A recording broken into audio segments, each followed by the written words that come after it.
हमारा शरीर भोजन को मल में कैसे बदलता है? यांत्रिक पाचन मुंह से शुरू होता है जब भोजन चबाया जाता है। रासायनिक पाचन मुंह से शुरू होता है जब भोजन लार के साथ मिश्रित होता है। पाचन तंत्र शरीर का वह हिस्सा होता है जहां भोजन को तोड़ा जाता है और पोषक तत्वों को अवशोषित किया जाता है। लार में एक एंजाइम इमालेज होता है जो कार्बोहाइड्रेट का टूटना शुरू करता है। एपिग्लाटिस एक लचीला फ्लैप होता है, गले में स्वर यंत्र का अंत या स्वर यंत्र और अन्न प्रणाली के बीच एक स्विच के रूप में कार्य करता है ताकि हवा को फेफड़ों तक वायु मार्ग में प्रवेश करने और भोजन को प्रवेश करने की अनुमति मिल सके। ग्रास नली एक मांसपेशी नली है जो गले को पेट से जोड़ती है। ग्रास नली लगभग 8 इंच लंबी होती है। ग्रास नली की मांसपेशी निगले गए भोजन को पेट तक ले जाने के लिए क्रमाकुंचन क्रिया के साथ कार्य करती है और क्रमाकुंचन की क्रिया एक समुद्री लहर की तरह दिखती है जो मांसपेशी के माध्यम से चलती है।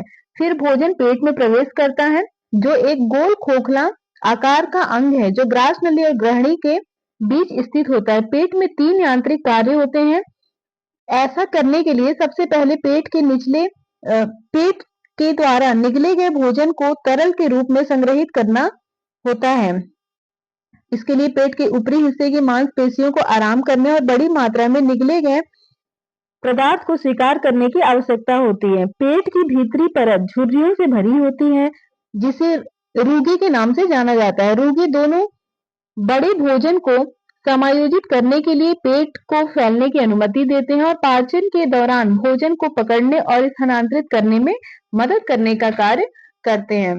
दूसरा काम पेट द्वारा उत्पादित भोजन के तरल को पाचन रस के साथ मिलाना है। पेट का निचला हिस्सा इन सामग्रियों को एक रूप में मिलाता है। अपने मांसपेशियों की क्रिया से भोजन को 3 मिलीमीटर में छोटे कणों में तोड़ देता है। अंत में पेट इस अम्लीय मैस को धीरे धीरे छोटी आंत में खाली कर देता है। छोटी आंत या छोटी जठरांत संबंधी मार्ग में एक अंग है जहां पोषक तत्वों का अधिकांश अंतिम अवशोषण होता है और भोजन से सामग्री यह पेट और बड़ी आंत के बीच होती है और पाचन में सहायता के लिए अग्नाशय वाहिनी के माध्यम से पित्त और अग्नाशयी रस प्राप्त करती है। ग्रहणी छोटी आंत का पहला भाग है जो पेट से आंशिक रूप से पचने वाला भोजन प्राप्त करती है और पोषक तत्वों का अवशोषण शुरू करती है। ग्रहणी आंत का सबसे छोटा खंड है और लगभग 23 से 28 सेंटीमीटर 9 से 11 इंच लंबा है। यह मोटे तौर पर छोटी घोड़े की नाल के आकार का है। ग्रहणी में छोड़े जाने वाले अग्नाशयी रस और पित्त शरीर को भोजन में मौजूद वसा, कार्बोहाइड्रेट और प्रोटीन को पचाने में मदद करते हैं। आप अभी बहुत लंबा रास्ता तय करना है। जैसे-जैसे व्यक्ति बड़ा होता है, छोटी आंत की लंबाई 20 गुना बढ़ जाती है। नवजात शिशु में लगभग 200 सेंटीमीटर से लेकर वयस्क में लगभग 6 मीटर तक छोटी आंत की आंतरिक दीवारें स्लैम्पिक सिलवटों को दिखाती हैं।